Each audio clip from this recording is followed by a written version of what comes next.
Randy Herrick.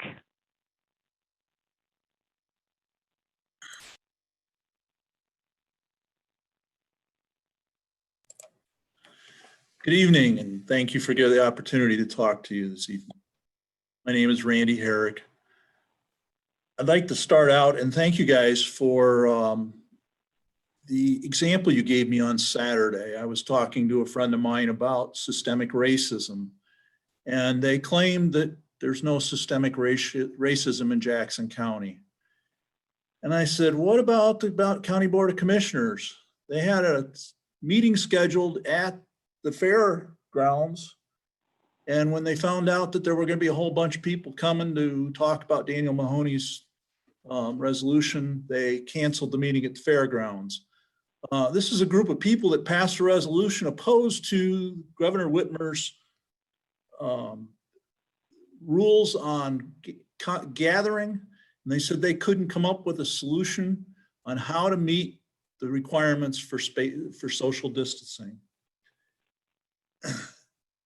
Wonderful social or systemic racism, wonderful.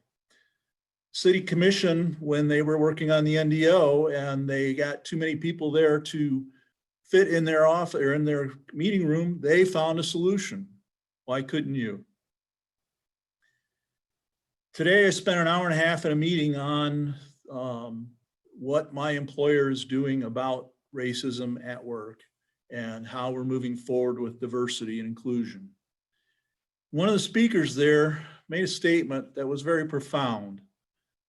She said, anytime there's a change going on in the world, it's a bell curve.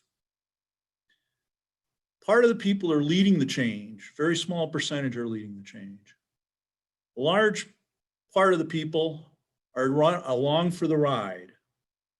And then there's the tail end of the curve that's dragging their feet and doing everything they can to oppose the change.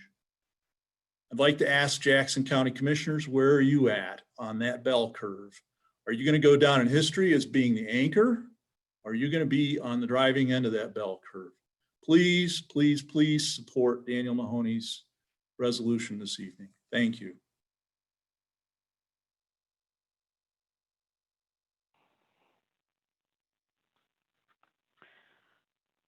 Ms. Carter.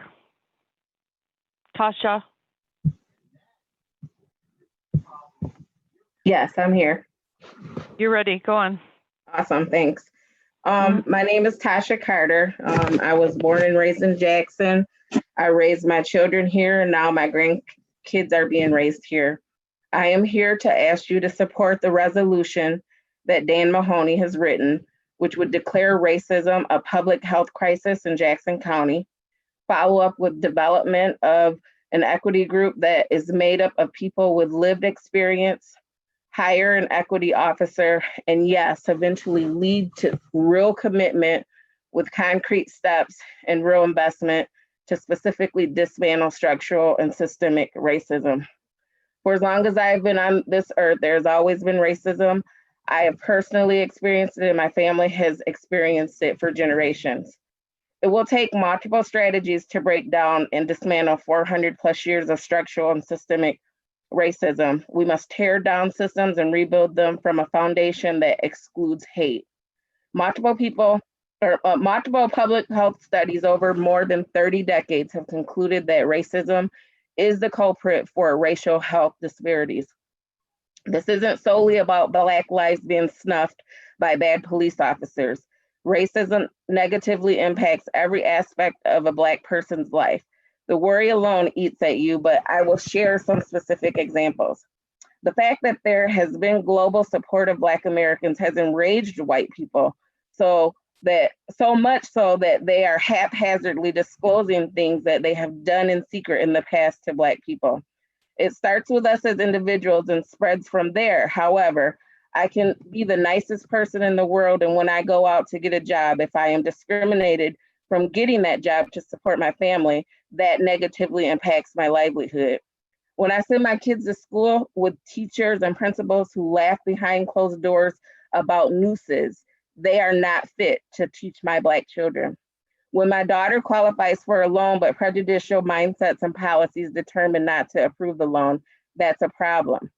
When my son is pulled over by the police 5 times for no reason over one summer and is asked to get out of his car and then search his car, and not only that they don't find anything, but there isn't a ticket written or police report record to substantiate why he was pulled over in the first place, that's a major problem, especially since routine stops often result in death for men and women with Black skin. That's a true story that happened to my son. When my mom can't go to the doctor for surgery and trust that racist clinical staff with herpes won't spit in her mouth while she's sedated because they hate the N-word, that's a problem. These are examples of things that I'm seeing on social